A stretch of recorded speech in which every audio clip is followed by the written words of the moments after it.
চরণ বন্দন করে ভগবানের শ্রীপাদ পদ্মে প্রণতি জ্ঞাপন করে কীর্তন শুরু করার মুহূর্তে ভগবানকে জানালাম সবাই, প্রভু গো, সকল দুয়ার হইতে ফিরিয়া আজ তোমার দুয়ারে এসেছি। সকলের প্রেমে নিরাশ হইয়া, পৃথিবীতে কত ভালোবাসা দেখলাম, কতজন কত ভালোবাসা দিল, কতজন কত আপন করলো, কতজন কত কাছের করে টেনে নিল, কিন্তু সেই ভালোবাসায় কোনো দাম নেই। প্রতিটি ভালোবাসায় দেখলাম সারা জগতে শুধু স্বার্থ স্বার্থ আর স্বার্থ। আছে কোনো ভালোবাসায় শান্তি আছে? একজন ছাড়া, তার ভালোবাসায় চাওয়া পাওয়া কিচ্ছু নেই। তাকে যদি প্রাণ ভরে ভালোবাসতে পারেন তাহলে দেখবেন পৃথিবীতে সবাই আপনাকে ফিরিয়ে দিল, তিনি দুটি বাহু তুলে দাঁড়িয়ে আছে আপনাকে নিজের আলিঙ্গন দেওয়ার জন্য। মাগো, ভগবানের ভক্ত হওয়া এত সোজা নয়, ভগবানকে ভালোবাসাও এত সোজা নয়। ভগবানকে ভালো সবাই বাসতে পারে না, পারে? কত যে কাঁটা ফুটেছে পায়ে, কত যে ব্যথা লেগেছে গায়ে, তবু আজ অবেলায়, মানে এটা আমার সময় নয়, সময় পেরিয়ে গেছে, মানে আমার বার্ধক্য সময়, যখন আমার উপায় নাই, সেই অবেলায় অভাগার প্রাণ শুধু তোমার দুয়ারে এসেছি, তোমারই ভালোবেসেছি। ভক্ত এত সাজামা, সে তো তৃতীয় পাণ্ডব অর্জুনও ভাবতো আমি বিরাট বড় ভক্ত। তৃতীয় পাণ্ডব অর্জুন সে প্রায় দিন চিন্তা করত যে ভগবানকে পাওয়ার জন্যে কত ভক্ত যুগ হতে যুগান্ত, দিন হতে দিনান্ত, জলে জঙ্গলে পর্বতে গুহায় চোখের জলে কেঁদে তপস্যা করেও তার করুণা বিন্দু পায় না। আজ আমার জীবনে বড় সৌভাগ্য, সেই ভগবান কিনা আমার রথের রজ্জু ধরে আমার পাশে পাশে থাকে। তাহলে বোধহয় ভগবান ভক্তের লিস্টে 1 নম্বরে আমার নাম লিখেছে। আমাকে বোধহয় ভগবান বড্ড ভালোবাসে। অর্জুন এই কথা ভাবতে ভাবতে ভাবতে একদিন অহংকারের স্রোতে গা ভাসিয়ে দিল। যত জুহুর সে যদা ছাঁসে, যত জুহুর সে যদা সৃজত। এই জগতের জগদীশ্বর যিনি, এই জগতের প্রেমময় যিনি, এই জগতের ইচ্ছাময় অন্তর্যামী যিনি, তার কাছে কিছু লুকোনো যাবে না মা। ভগবান বুঝে ফেললেন, কি বুঝে ফেললেন? যে অর্জুনের মধ্যে অহংকার এসেছে, আমার থেকে বড় ভক্ত আর বোধহয় কেউ। তাহলে অর্জুনকে দিয়েই আমার জগৎকে শিক্ষা দিতে হবে ভক্ত কাকে বলে। চালাকি শুরু হয়ে গেল ভগবানের। অর্জুন, তুমি আমাকে খুব ভালোবাসো তাই না? হ্যাঁ সখা, আমি ভালোবাসি। তাহলে এক কাজ করো তো, একটু গভীর জঙ্গল দর্শন করতে আমার বড় ভালো লাগে। অর্জুন, তুমি আমাকে একটু গভীর জঙ্গল পরিদর্শনে নিয়ে যাবে? অর্জুন বলছে, তুমি জঙ্গল গভীর অরণ্য দর্শন করবে তো? তাতে এত অনুনয় বিনয় করার কি আছে? চলো চলো। ভগবানকে হাতটা ধরেছে, ধরে আগে আগে অর্জুন, পিছনে পিছনে ভগবান গভীর জঙ্গল দর্শন করছে। চারিদিকে পাখি গুজন, অপূর্ব গাছপালা, সুন্দর সবুজ সতেজ দেশ, গভীর অরণ্য, গভীর অরণ্য। ঢুকতে ঢুকতে ঢুকতে ঢুকতে বেশ কিছুটা জঙ্গলের ভিতরে যাওয়ার পর বলছে, অর্জুন আর পাচ্ছি না গো,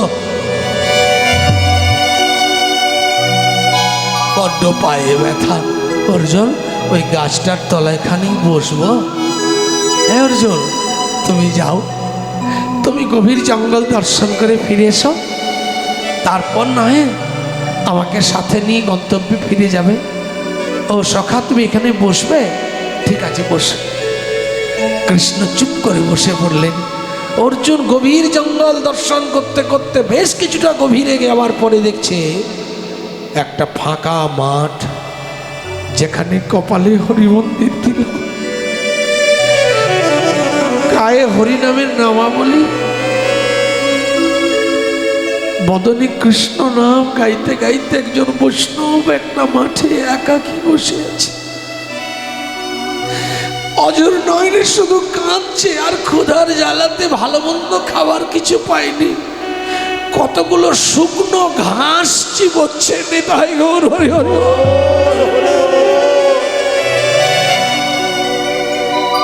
অর্জুন কি বলছে, বৈষ্ণব তোমার নাম কি? আমার নাম অধম সত্যদেব।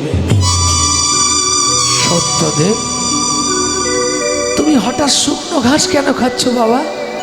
কেন খাচ্ছি জানো বাবু? আমি যদি এই গভীর জঙ্গলে কোনো গাছের ফল ছিঁড়ে খাই, সেই গাছের প্রাণে কষ্ট হবে।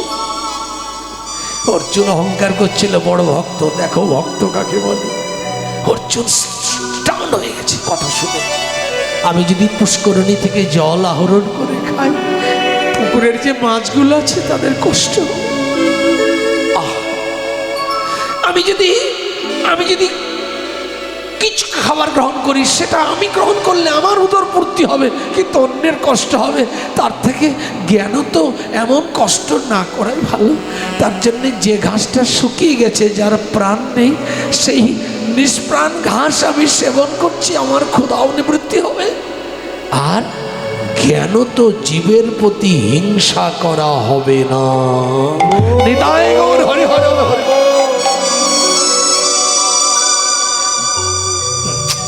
যেই নেই কথাটা বলছে, সেই সঙ্গে সঙ্গে অর্জুন বলছে, বৈষ্ণব তুমি এত বড় কথা শোনালে, আমার প্রণাম গ্রহণ করো। আমাকে প্রণাম নয়, কেন করব না? যার কণ্ঠে তুলসীর মালা, যার কপালে হরি মন্দির তিলক, যার গায়ে হরি নামের নামাবলী, যার বদনে এত মধুর মধুর কৃষ্ণ কথা, এত সুন্দর ভাষা, তিনি তো বৈষ্ণব। ব্রহ্মর জনাতে ব্রাহ্মণ, বিষ্ণুর জনাতে বৈষ্ণব। এই বৈষ্ণব, আপনি আমার সাষ্টাঙ্গ প্রণাম গ্রহণ করুন। বাবা, যদি পুণ্য অর্জন কিছু করেছে, আমাকে প্রণাম করলে পাপ হয়ে যাবে। তোমার প্রণাম নেবার মতো যোগ্যতা এখন আমারও হয়নি। বলছে তার মানে? বলে এই কপালের তিলক আর গলার মালা দেখি বৈষ্ণব ভেবে ফেললে। তার মানে বাবা, এই তুলসীর মালার কপালের তিলক নিলে বৈষ্ণব হয় না। বলে তার মানে? বলে শোনো বাবা, বৈষ্ণব কাকে বলে জানো? শতগুণের অধিকারী বৈষ্ণব তাহারে বলি। তাহলে এই তুলসীর মালা পরবো না তো কি মালা পরবো? বলছে মন তুলসী ভক্তি চন্দন,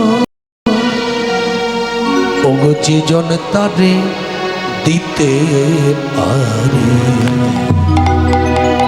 কত সুন্দর কথা।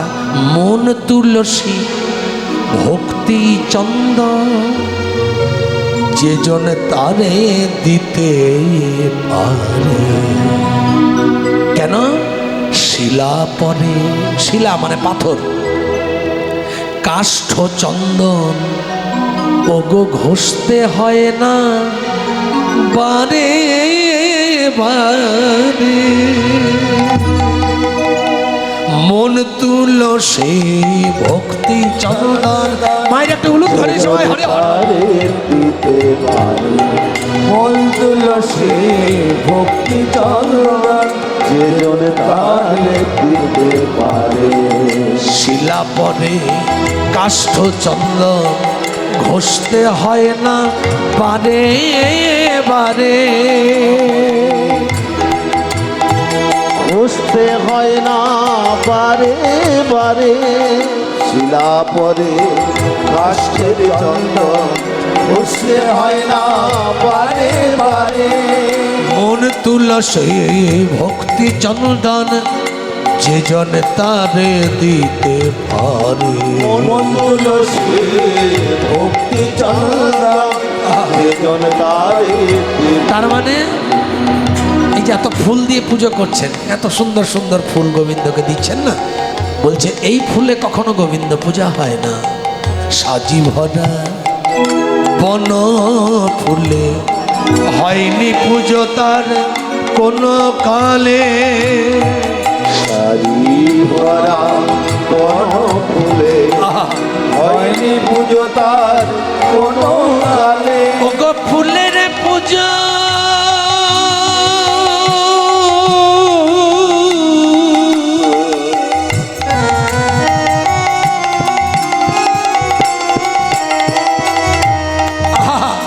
ওই ফুলের পূজা ফুলেই করে। দুটো ফুল, ওই ফুলের পুজো মানে গোবিন্দের চরণ রূপী পদ্ম, ফুলেই করে মানে ভক্তের হৃদয় পদ্ম। আহা, ফুলের পুজো ফুলেই করে। পুজো ফুলে করে। ওগো মধু লয়ে যায় মধু করে। ফুলের পূজা ফুলেই করে। মধু লয়ে যায় মধু। উলুধ্বনি একবার হরি হরি বল।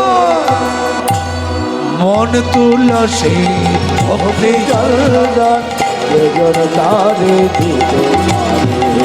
মন নিতাই গৌর হরি বল। ভক্তি চন্দন যেজন তারে দিতে পারে। মন তুলসী ভক্তি চন্দন যেজন তারে দিতে পারে। শিলা পরে কাষ্ট চন্দন হয়নি পুজো তার কালে। হরি ভরা বন ফুলে হয়নি পুজো তার কোনো কালে। ফুলের পুজো ফুলেই করে। ফুলের পুজো ফুলেই করে। মধু লয়ে যায় মধু করে। মন তুলছে ভক্তি চন্দন যেজন তারে দিতে পারে। মন তুলছে ভক্তি চন্দন যেজন তারে দিতে পারে। মন তুলছে ভালো ভক্তি ভালো ভালো। যেজন তারে দিতে পারে। বৈষ্ণব চোখের জলে কেঁদে কেঁদে বলল, দয়া করে আমাকে বৈষ্ণব বৈষ্ণব বলে বারবার যেন লজ্জা দেবেন না। অর্জুন মনে মনে চিন্তা করছেন। কি চিন্তা করছেন? অর্জুন মনে মনে চিন্তা করছেন, যার মুখে এত মধুর অমৃত বাণী। অর্জুন মনে মনে চিন্তা করছেন, যার মুখে এত মধুর প্রেমের বাণী, সে বারবার আমায় বৈষ্ণব বৈষ্ণব বললে কেন লজ্জা পাচ্ছে? অর্জুন এই কথাটি চিন্তা করে বৈষ্ণবকে প্রণাম করে সেই স্থান ত্যাগ করে গভীর অরণ্যে চলল। গভীর জঙ্গলে যাবার পর বেশ কিছুটা রাস্তা গিয়ে অর্জুন পিছনে ফিরে তাকিয়ে দেখছে যে একবার দেখি যে বৈষ্ণব এত বড় বড় কথা বলল সে কি এখনো শুকনো ঘাস খাচ্ছে কিনা। অর্জুন বেশ কিছুটা রাস্তা যাবার পরে পিছনে ফিরে তাকিয়ে দেখছে যে বৈষ্ণব এত বড় বড় কথা বলছিল সেই বৈষ্ণবের কোমরে ভোগটা ধারালো ভজালি গোজা রয়েছে। বৈষ্ণব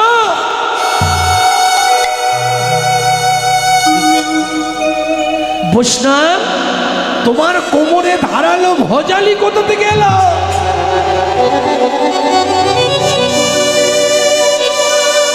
এই তুমি বড় বড় কথা বলছিলে, জীব হিংসার দায়ে তুমি শুকনো ঘাস সেবন করছো, এত বড় বৈষ্ণব তুমি। তা যদি এত বড় বৈষ্ণব জীব হিংসার দায়ে শুকনো ঘাস খাও, তাহলে তোমার কোমরে ধারালো চকচকে ভজালি এলো কোথা থেকে?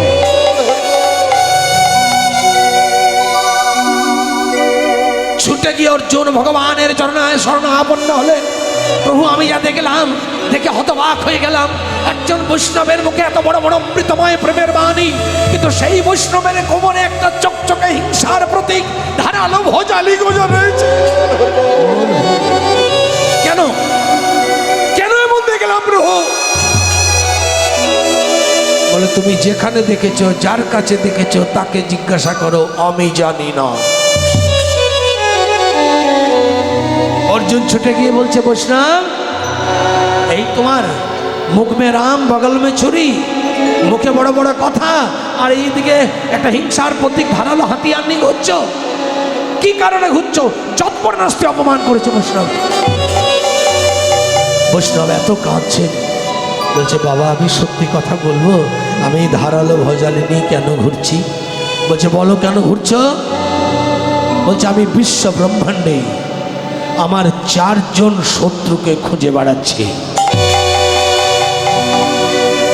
আমি 4 জন শত্রুকে তন্ন করে খুঁজে বেড়াচ্ছি। ওই 4 জন শত্রুকে যদি একবার চোখের সামনে পাই, এই ধারালো ভজালে দিয়ে ওদের একে একে প্রাণ আমি নাশ করব। অর্জুন চমকে গেছে, কি বলছেন? আপনার কি মাথা খারাপ? বৈষ্ণব, একজন বৈষ্ণব হয়ে আপনি জীব হত্যা করবেন, এই কথা বলতে আপনার জীবে একটু আটকালো না? বলছে বেশ, আস্তে আস্তে ভাই বলো তো তোমার 4 জন শত্রুকে, তোমার 4 জন শত্রুর নাম কি? কাঁদতে কাঁদতে বলছি আমার প্রথম শত্রুর নাম হলো ভক্ত প্রহ্লাদ। আমার প্রথম শত্রুর নাম হলো ভক্ত প্রহ্লাদ। ভক্ত প্রহ্লাদ, ওই যে ভক্ত প্রহ্লাদকে উঁচু টিলা থেকে ফেলে দিয়েছিল, যে ভক্ত প্রহ্লাদ থেকে তেলের কড়াইয়ের মধ্যে উত্তপ্ত কড়াই ছেড়ে দিয়েছিল, যে ভক্ত প্রহ্লাদকে দিনের পর দিন বাবা বিদ্যাঘাত করেছিল, ওই ভক্ত প্রহ্লাদ? বলে হ্যাঁ। কেন? এত বড় ভক্ত যে, সে আপনার বিচারে শত্রু হলো কি করে? বলে যে এখনো পর্যন্ত নিজের প্রাণের মায়া ত্যাগ করতে পারে না, সে আবার ভক্ত হলো কি করে?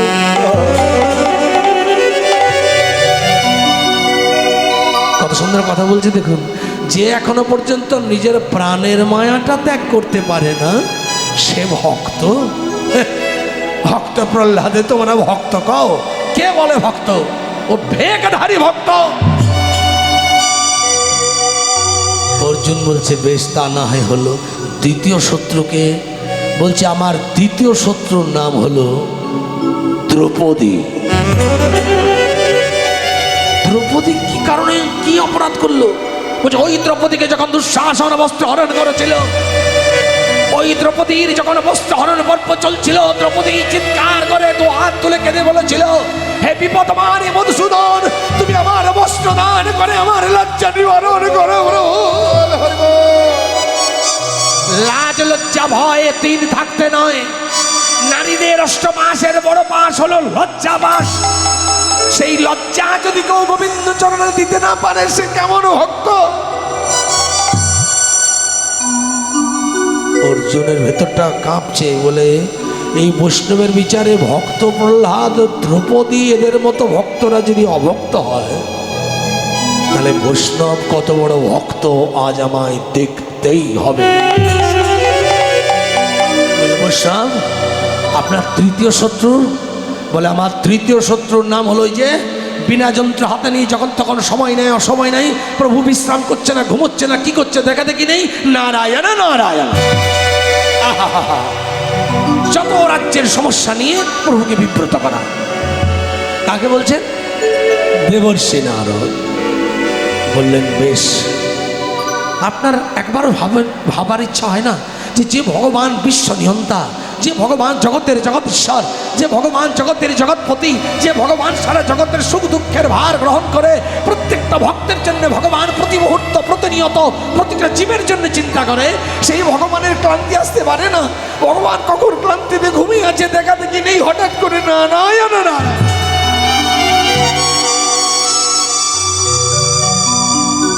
একবার ভাবুন কত প্রেম বৈষ্ণবের ভেতর, কতটা নিখুঁত করে ভগবানকে ভালোবাসে। বলছে ওইরকম ভাবে যদি নারদ ডিস্টার্ব করে ভগবানের ঘুম ভেঙে যাবে না, ভগবানের কষ্ট হবে না।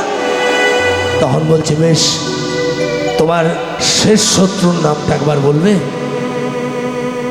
শেষ শত্রুর নামটা একবার বলো, ওই শত্রুর নামটা শুনে আমি চলে যাই। বলে অসম্ভব,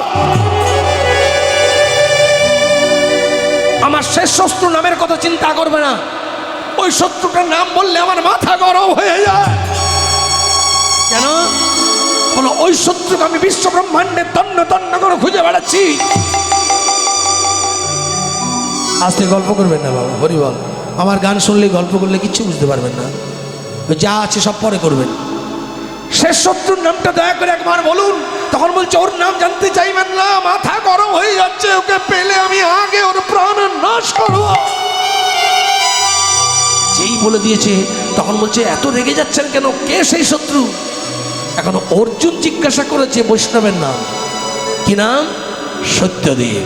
কিন্তু বৈষ্ণব তো জানে না যে ইনি অর্জুন।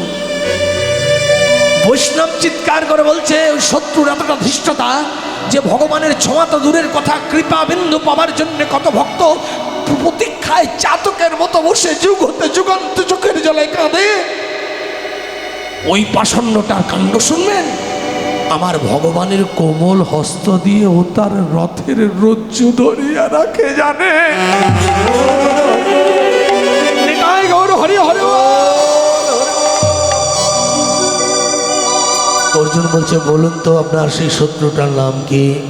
বলছেন শত্রুটির নাম হলো তৃতীয় পাণ্ডব অর্জুন। বলাও যা থর করে কাঁপছে, বলে ও অর্জুন? বলে হ্যাঁ। ছুটতে ছুটতে গিয়ে অর্জুন ভগবানের পা দুটো জড়িয়ে ধরে বলছে প্রভু, কে তোমায় চিনিতে পারে, তুমি নাচে নালে পরে। উলুধ্বনি আমার হরি হরি পারে, তুমি নাচে নালে পরে। প্রভুকে তোমায় চিনিতে পারে, তুমি নাচে নালে পরে। প্রভুকে তোমায় চিনতে পারে, তুমি নাচে নালে পরে। আমার অন্তরে বাহিরে বিরাজিছ তুমি, অন্তরে বাহিরে বিরাজিছ তুমি। আমি চিনেও চিনিনি তোমার, প্রভুকে তোমায় চিনিতে পারে, তুমি নাচে বাইরে একটু উলুক ধরি সবাই, হরি হরি বল হরি বল। প্রভুকে তোমায় চিনতে পারে, তুমি নাচে নালে পরে। প্রভুকে তোমায় চিনিতে পারে, তুমি না চেনালে পারে। প্রভু আমার ভুল হয়ে গেছে।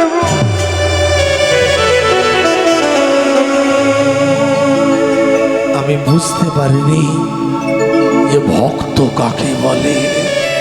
তোমার এত চাতুরি, তুমি গভীর জঙ্গল দর্শন করতে এনে আমার অহংকার চূর্ণ করার নিমিত্তে আজ তুমি আমায় প্রমাণ দিয়ে দিলে যে ভক্ত হতে এখন আমার অনেক বাকি। প্রভু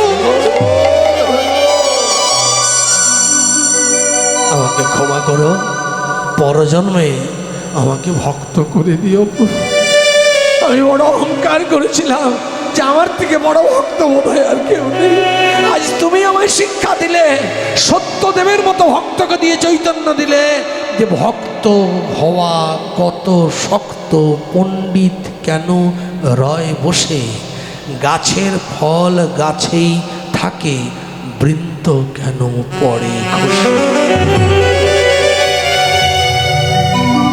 তাহলে ভক্ত কাকে বলে মা? আপনারা সবাই ভক্ত, দেখি আজকের আসলে কারা কারা ভক্ত, একবার হাত তুলুন তো। নিতাই গৌর হরিবল।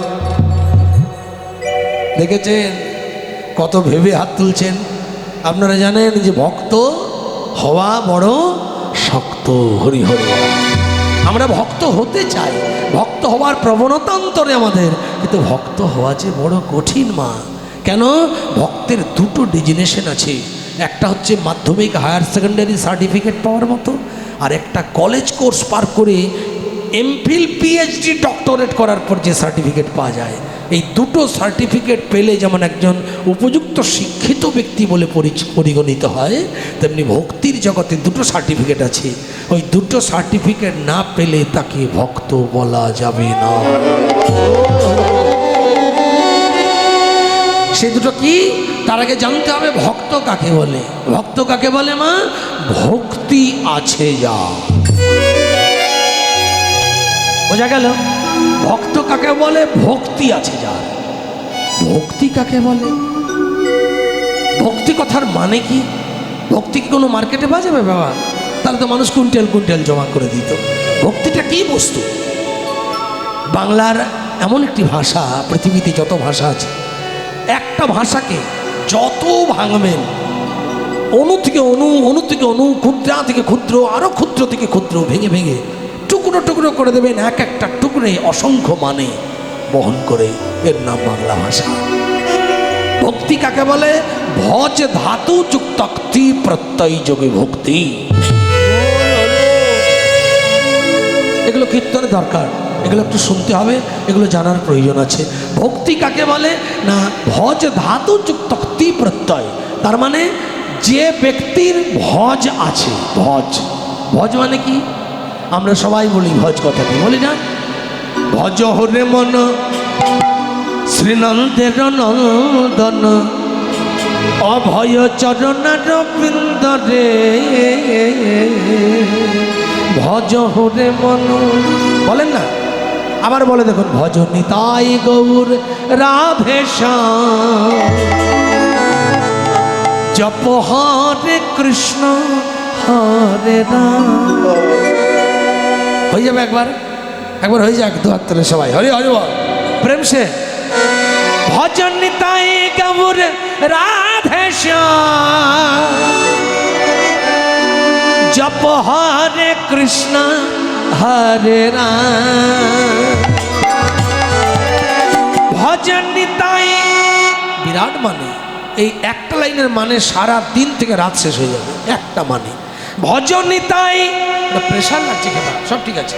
ভজন নিতাই গৌর রাধেশ্যাম, তার মানে আগে ভজন নিতাই, পরে গৌর। দুজনের ভজনাই ভজলে পাবে রাধেশ্যাম। নিতাইয়ের করুণা হলে গৌর পাবে, গৌরের করুণা হলে ব্রজে যাবে, ব্রজে গেলে রাধা কৃষ্ণের কৃপা পাবে। আর কৃপা পেলে দিবারাত্র অজপা সুধাহার নিমিত্তে হরে কৃষ্ণ নাম জপ করবে। হরি হরি।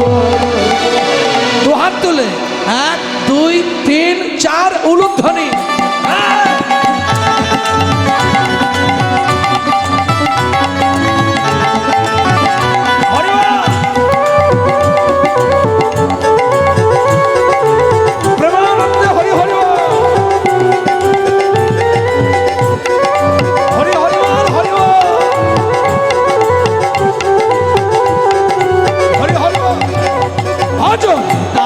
গৌর রাধেশ্যাম, জপ হরে কৃষ্ণ হরে রাম।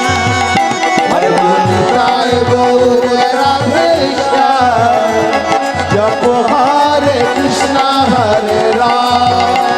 ভজন নিতাই গৌর রাধেশ্যাম, জপ হরে কৃষ্ণ হরে রাম। ভজন নিতাই গৌর রাধেশ্যাম, জপ হরে কৃষ্ণ হরে রাম। ভজন নিতাই গৌর রাধেশ্যাম, জপ হরে কৃষ্ণ হরে রাম। জোরে জোরে সবাই। রাধেশ্যাম, হরে হরি হরি বল। কৃষ্ণ হরে রাম বলুন নিতাই নিতাই নিতাই নিতাই নিতাই নিতাই গৌর হরি নিতাই নিতাই নিতাই নিতাই নিতাই নিতাই গৌর হরি হরি বল, হরি বল। নিতাই নিতাই নিতাই নিতাই নিতাই গৌর হরে ভজন নিতাই নিতাই গৌর হরি নিতাই নিতাই গৌর হরি ভজন নিতাই নিতাই গৌর হরে ভজন নিতাই নিতাই গৌর হরে জোরে উলুধ্বনি গৌর হরে ভজন নিতাই নিতাই গৌর হরে নিতাই নিতাই নিতাই নিতাই নিতাই নিতাই গৌর হরি ভজন নিতাই নিতাই নিতাই নিতাই নিতাই নিতাই গৌর হরে নিতাই নিতাই নিতাই নিতাই নিতাই নিতাই গৌর হরে ভজন নিতাই গৌর রাধে শ্যাম জপ হরে কৃষ্ণ হরে রাম ভজন নিতাই গৌর রাধে শ্যাম জপ হরে কৃষ্ণ হরে রাম ভজন নিতাই গৌর রাধে শ্যাম জপ হরে কৃষ্ণ হরে রাম আচ্ছা আপনারা আগে বলেন ভজ নিতাই গৌর রাধেশ্যাম না আগে বলেন ভজ গৌর নিতাই রাধেশ্যাম কোনটা? নিতাই গৌর রাধেশ্যাম। কেন বলেন, কেন বলেন? আগে ভক্ত কি এইগুলো হচ্ছে মনের প্রারম্ভিক ধারণা, কীর্তনের মজা হবে এখানে। নিতাই গৌর রাধেশ্যাম, গৌর নিতাই রাধেশ্যাম কেন বলে না? কেন? নিতাই তত্ত্ব হচ্ছে আশ্রয় তত্ত্ব আর গৌর তত্ত্ব হচ্ছে বিষয় তত্ত্ব। নিতাই কথাটার মানে হচ্ছে সংকর্ষণরূপী ক্রিয়াশক্তির ধারক এবং বাহক হলো নিত্যানন্দ। পৃথিবীতে প্রতিটি মানুষ যে কর্ম করে সেই কর্মগুলো যদি ভালো কর্ম হয় নিতাইয়ের করুণা হয়। আপনি ডাকাতি করতে যাবেন নিতাই করুণা করবে না, আপনি কাউকে মার্ডার করতে যাবেন নিতাই করুণা করবে না, আপনি মিথ্যা কথা বলবেন নিতাই করুণা করবে না, আপনি সাধন ভজনে ভেজাল ঢোকাবেন নিতাই আপনার পাশে দাঁড়াবে না। কিন্তু যখনই অ্যাক্টিভ কাজ করবেন, সঠিক ক্রিয়া করবেন, তখনই নিত্যানন্দের করুণা হবে। আর নিত্যানন্দের করুণা হওয়া মানেই নিত্যানন্দ আই কার্ড দিয়ে দিলেন মানে আর গৌরাঙ্গের কাছে দেখা করতে আপনাকে রাস্তায় কেউ আটকাবে না। কেমন? তাহলে নিতাই মানে হচ্ছে কর্মের যিনি দেবতা, কর্মের অধীশ্বর, সঠিক কর্ম করছেন সেটা নিত্যানন্দের জন্যে। ভগবানের দুটো শক্তি, একটা নিত্যানন্দরূপী ক্রিয়াশক্তি আর একটা যোগ মায়ারূপী বামা বা মায়া শক্তি। মানুষ 50 গুণের অধিকারী, তারা মায়ার বশ। দেবদেবতা 55 গুণের অধিকারী, তারা মহামায়ার বশ। ভগবান কৃষ্ণ 64 গুণের অধিকারী, তিনি সাক্ষাৎ যোগ মায়ার বশ। ভগবানের দুটো শক্তি, একটা ডান হাত একটা বাম হাত। ডান হাতের শক্তি কখন কাজে লাগে? মনে করুন ঝিনকির হাটে আপনাদের শুনলাম, মানে খুব ভালো লাগলো, প্রহ্লাদ ভাই বলছিল যে প্রহ্লাদ ভাই বলছে যে আপনাদের এই হরিসভাটি 144 বছর। অদ্ভুত সত্যি। আমি অনেক দিন আগে একবার এসেছিলাম দুবার, তা আমি অন্য দিক থেকে ঢুকেছি বলে বুঝতে পারিনি, এই মঞ্চে দাঁড়ানোর পর বুঝতে পারছি যে আমি আপনাদের এখানে গান করে গেছি, খুব আনন্দ পেয়েছি। তা যাই হোক যাক, তাহলে 144 বছর হরিসভায় আপনারা বসে যদি নিতাই গৌরের তত্ত্বটা একটু না অনুভব করতে পারেন তাহলে আপনি কী কীর্তন শুনলেন? প্রারম্ভিক ধারণাগুলো তো চাই। তাহলে কৃষ্ণকে, ভগবানকে, ভগবান কি কোনো ব্যক্তি? হুমড়ো চুমড়ো ব্যক্তি, বিরাট মুকুট ফুকুট, বাঁশি ভাসি, অস্ত্র শস্ত্র, এরকম কোনো ব্যক্তি কি? বলে ভগবানকে মারা যায় না, কাটা যায় না, ধরা যায় না, ছেঁড়া যায় না। ভগবান কোনো ব্যক্তি নন, ভগবান হচ্ছে সম্পূর্ণ উপলব্ধি। পৃথিবীর ঐশ্বর্যস্য সমগ্রস্য বীর্যস্য যশস্য শ্রেয় জ্ঞান বৈরাগ্যস্যৈব সন্ন্যাঙ্গ ভগৈতি বলা। বলছে পৃথিবীতে 6টি গুণ যার দ্বারা ব্রহ্মাণ্ড চলছে: সমগ্র ঐশ্বর্য, সমগ্র জ্ঞান, সমগ্র বিবেক, সমগ্র বুদ্ধি, সমগ্র শ্রী বা সৌন্দর্য এবং সমগ্র বৈরাগ্য। এই 6টা গুণ দ্বারা ব্রহ্মাণ্ড অল ওয়ার্ল্ড চলছে। আর এই 6টি গুণের যিনি মালিক, যার উপরে 6টা গুণ কারো নাই, তিনি হলেন পরমেশ্বর ভগবান শ্রী হরি। তাহলে ভগবান হচ্ছে সৎ চিৎ আনন্দ। ভগবানকে সত্যম শিবম সুন্দরম। পৃথিবীর যেটাই সত্য সেটাই ভগবান, পৃথিবীর যেটা শ্রেষ্ঠ ঐশ্বর্য সেটাই ভগবান, পৃথিবীর যেটা শ্রেষ্ঠ বীরত্ব সেটাই ভগবান, পৃথিবীর যেটা শ্রেষ্ঠ বৈরাগ্য সেটাই ভগবান, পৃথিবীর যেটা শ্রেষ্ঠ সুন্দর সেটাই ভগবান।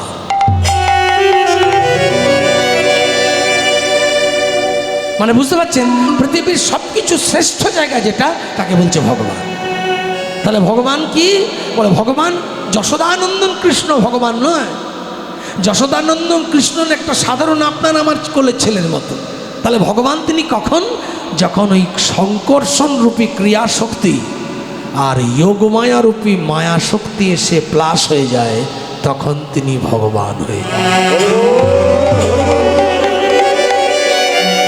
যেমন যেমন ধরুন, আপনারা গল্প করবেন না, মা গল্প করবেন না, দুজনের জন্য 50 জন ডিস্টার্ব হবে। একটু মন দিয়ে শুনুন, আর নইলে গল্পটা করে এসে বসুন। কেমন? আসতে মা, হরিবল। আপনাদের দিকে তাকিয়ে গান করব, আপনাদের গল্পটা দেখলে আমার গল্পটাও বাইপাস সার্জারি হয়ে যাবে। যেভাবে বলতে চাইছি উল্টো দিকে চলে যাব, নয়? আপনাদের দিকে তাকিয়ে তো বলছি, তাহলে আপনারা মন দিয়ে শুনবেন তো ভালো কথা শুনতে পারবেন। তাহলে এবার মনে মনে চিন্তা করুন, তাহলে মনে করুন ঝিনকির হাট ঘোষপাড়ার হরিসভায় আপনারা কীর্তন শুনছেন। ভগবান চিন্তা করছে যে ঝিনকির হাটের হরিসভার ভক্তগুলো কি মন দিয়ে আমার গান শুনছে। উনি মনে মনে ভাবছেন যে ঝিনকির হাটের ভক্তগুলোকে যদি সবাইকে আমার কাছে তুলে আনা যেত। জাস্ট এক্সাম্পল, উদাহরণ। ভগবান ভাবছে, মনে করুন যে ঝিনকির হাটের ভক্তগুলো এত সুন্দর আমার নাম শুনছে, এদেরকে যদি সবাইকে একবারে তুলে নিয়ে এসে আমার বৈকুণ্ঠে নিয়ে আসা যেত। এটা উনি ইচ্ছা প্রকাশ করলেন যে এটা হলে ভালো হতো। এটা করব বলতেন না, এটা করলে ভালো হতো বলতে বলতে শঙ্কর্ষণ রেডি। শঙ্কর্ষণ সমস্ত ঝিনকি গ্রামটাকে তুলে কাঁধে করে নিয়ে আর ভগবানের কাছে গিয়ে নামিয়ে দিলেন। এটা হচ্ছে শঙ্কর্ষণের কাজ। অগাসুর বধ, বকাসুর বধ, বৃত্তাসুর বধ, ধেনুকাসুর বধ, হ্যাঁ, কত বড় বড় কংসবধ, কত বড় অসুর তারা, তাদেরকে বধ করেছেন কে? ভগবান। ভগবানের 14 পুরুষের ক্ষমতা আছে। শঙ্কর্ষণ রূপী ক্রিয়া শক্তি যদি তাকে না দেয়, 7 আছে ক্ষমতা ভগবানের। আপনারা রাস গান শুনবেন আজকে, দুহু দুহু গোপী এক এক কৃষ্ণ, এক এক গোপী দুহু দুহু কৃষ্ণ। ভগবান পঞ্চম তানে মুরলী বাদন করে গোপীগণকে ডাকবেন, সমস্ত ব্রজগোপীরা ছুটে যাবে কৃষ্ণের বাঁশি শুনে। প্রত্যেকটা ব্রজগোপী এত আত্মত্যাগী হয়ে যাবে। ব্রজগোপী মানে পৃথিবীর যত ভক্ত আছে তাদের সবার মোস্ট পয়েন্ট, একদম ঊর্ধ্বে। এর থেকে বড় ভক্ত জগতে আর কেউ হয় না। যারা নিজের ইন্দ্র রিপুকে দমন করে, যারা আত্মসমর্পণ মন্ত্রে হা কৃষ্ণ গোবিন্দ বলে গোবিন্দের কাছে ছুটে যায়, যারা জীবনে একবারের জন্য পিছনে ফিরে তাকায় না যে আমাদের কেউ আছে ঈশ্বর ছাড়া, তার থেকে বড় ভক্ত জগতে আর কেউ নয়। হরি হরি। তারা ভাবুন, এমন কোন ব্রজগোপী কৃষ্ণের বংশের ধ্বনি শ্রবণ করে যখন ছুটে আসছে, ভগবান শ্রীকৃষ্ণ ব্রজগোপীদের বলছে তোমরা কি চাও, নিজেই ডেকেছে, আবার নিজেই বলছে যাও যাও গোয়ালিনী যাও নিজ ঘর, এই নিশি আমার সনে নয় ব্যবহার, তোমরা ফিরে যাও। এটাও গোবিন্দের একটা ম্যাজিক। কি ম্যাজিক? গোপীদের টেস্ট করা যে তারা সত্যি সত্যি আমার কিনা। আমি ডেকেছি, আপনারা আমাকে ডেকেছেন, প্রহ্লাদ আমায় ভালোবাসে, কমিটির ভক্তরা বাবারা আমায় ভালোবাসে, এবার তারা আমায় ডেকেছে তদনবাবু আপনার কীর্তন হবে ঝিনকির হাট আমাদের ঘোষপাড়া বা মণ্ডলপাড়ায়, আপনি আসবেন। আমি কীর্তন গাইতে এসেছি, গেটের সামনে থেকে যদি আমাকে প্রহ্লাদ বলে বাবা ফিরে যান, কী জন্য এসেছেন আপনি, আপনাকে কে ডেকেছে? এবার আমি যদি ওইটাই অভিমান করে ফিরে চলে যাই তাহলে আর আপন হতে পারলাম না। আর আমি যদি সত্যি সত্যি প্রহ্লাদের কাছে বা আপনাদের হরিসভায় চরণধুলি পাওয়ার জন্য এসেছি, তাহলে আমি কি বলবো? আমি ফেরাতে চাইলেও আমি ফিরবো না। কেন? আমার মনের মধ্যে তখন ওই সংশয় আসবে না। ব্রজগোপীদের বলছে ফিরে যাও, ফিরে যাও, কী জন্য এসেছো? যাও ধর্ম করো, প্রতিসেবা করো, ফিরে যাও। এই ধর্ম করো বলাতে ক্যাক করে ধরেছে। গোপীরা তো কম ভক্ত নয়। ধর্ম মানে কি? ধর্ম করো, ধর্ম করলে কি হয়? বলে মন শুদ্ধ হয়। মন শুদ্ধ হলে কি হয়? ভগবত চরণ লাভ করে। ভগবত চরণ লাভ করলে কি হয়? তখন তার সিদ্ধাই এসে যায়। সিদ্ধাই এসে গেলে কি হয়? গোবিন্দ দেখছে এই উত্তরটা দিলে আমি ফেঁসে যাব। আমি উত্তরটা দিলে ব্রজগোপীরা আমাকে এমন আষ্টে পৃষ্ঠে প্রেমে বাঁধবে যে আমার কথার জবানে আমি নিজেই পড়ে যাব জালে। বলছে বলুন সিদ্ধি লাভ করলে কি হয় গোবিন্দ? অনেক তো কাঁদালেন, সর্বস্ব ত্যাগ করে হা কৃষ্ণ গোবিন্দ বলে তো দিবারাত কাঁদছি, এত কেঁদেও তোমার কাছে এসে চরণে শান্তি পেলাম না, তুমি এখনো আমাদের কাছে ইন্টারভিউ নিয়ে যাচ্ছ। বেশ নাও, এই উত্তরটা দাও, সিদ্ধি লাভ করলে কি হয়? এবারে তিনি যদি ভগবান হন, তিনি কখনোই এটা বলতে পারবেন না যে সিদ্ধি লাভ করলে ভগবান তাকে চরণে টেনে নেয়। এটা বলতে পারবে? ভগবান তো নিজেই উনি। তাহলে ভগবান চরণে টেনে নেয় মানে উনি সাবজেক্টটা অন্যজনকে করতে পারবেন না, কারণ উনিই ভগবান। আর ওইটি শোনার জন্য গোপীরা বসে আছে। এইটি বলো, তাহলে তোমাকে চেপে ধরবো। ইনিও বলছে না, ওরাও বলছে ছাড়বো না, বলতেই হবে। শেষে বলছে সিদ্ধি লাভ করলে আমি তাকে নিজ গুণে ক্ষমা করে আমার চরণ প্রান্তে টেনে নিব্রজ গোপী। হরি হরি হরি। তখন ব্রজ গোপীরা কেঁদে কেঁদে বলে হে মাধব হে, এত করে যার চরণ পেতে হয়, চরণ আজ যখন সাক্ষাৎ আমরা তারই চরণে এসে দাঁড়িয়েছি, তখন আর নতুন করে ধর্মের আদেশ আমাদের না করলেই ভালো হয়। তার মানে বলতে চাইছে তুমি যে এত আমাদের জ্ঞান দিচ্ছ ধর্ম করো ধর্ম করো, তা ধর্ম করলে যদি তোমার চরণই লাভ করা যায়, আর সেই চরণ তলে যখন আমরা এসে বসে আছি, তখন আর নতুন করে ধর্ম করতে বলে প্রাণে কষ্ট কেন দিচ্ছ মাধব? তুমি যে ধর্ম ধর্ম করছো, কি লাভ? এই ধর্ম করে কি লাভ যদি তোমার চরণ না পাবো? আর তোমার চরণ পেলে ধর্ম করা হয়, তাহলে আজ সাক্ষাৎ চরণতলাতেই দাঁড়িয়ে আছি, আবার নতুন করে ধর্ম করতে যাব? গোবিন্দ চুপ, কিছু বলতে পারছে না। এবার বলছে গোবিন্দ অনেক পরীক্ষা হলো, এবার এক কাজ করো, তুমি আমার হতো দেখি। একজন কবি বলছে তুমি আমার হও, গোবিন্দ তার হতে গিয়ে আরেকজন বলছে হ্যাঁ গোবিন্দ তুমি আমার হও। আবার গোবিন্দ তার কাছে ধাবিত হচ্ছে, আরেকজন পাশ থেকে বলছে গোবিন্দ তুমি আমার হও, গোবিন্দ তুমি আমার। অধিকার আছে সবার, সেইভাবে গোবিন্দকে ভালোবেসেছে, প্রত্যেকে বলছে গোবিন্দ তুমি আমার। গোবিন্দ এবার ঠেলাই পড়ে গেছে। এ বলছে তুমি আমার হয়ে আমার পাশে এসো, ও বলছে তুমি আমার হয়ে আমার পাশে এসো, ও বলছে তুমি আমার হয়ে আমার পাশে এসো। গোবিন্দ এবার বিপদে পড়েছে, আমি কার পাশে যাব? কিন্তু আমি তো ভগবান, জগতের সবাই জানে। তাহলে ভগবান হয়ে যদি প্রতিটি ভক্তের আশা পূরণ আমি করতে না পারি, তাহলে বৃথায় আমি ভগবান। নিতাই গৌর হরি হরি বল, হরি বল, হরি বল। গোবিন্দ বলছে তাহলে এবার আমি কার পাশে যাব? আমি তো একা, তাহলে আমাকে পিস পিস করে কাটতে হবে, কেটে একটা একটা টুকরো করে গোপীদেরকে দেবো, তাও কুলোবে না। এতজন গোপী এসেছে, তাহলে আমি কার হব? এইখানে গোবিন্দের যে শক্তিটার দরকার, সেইটি হচ্ছে গোবিন্দের বাম হাতের শক্তি। সেটাকে সর্বভূত যদা দেবী স্বর্গ মুক্তি প্রদায়িনী ত্বাং স্তুতে স্তুতে কাবা ভবন্তু পরমক্তঃ সারবস্য বুদ্ধি রূপেণ জনস্য হৃদয় সংস্থিতে স্বর্গাপবর্গতে দেবী নারায়ণ নমঃস্তুতে কলা কষ্টাদি রূপেণ পরিণাম প্রদায়িনী বিশ্বেশ্বর পরতো শক্তো নারায়ণী নমঃস্তুতে।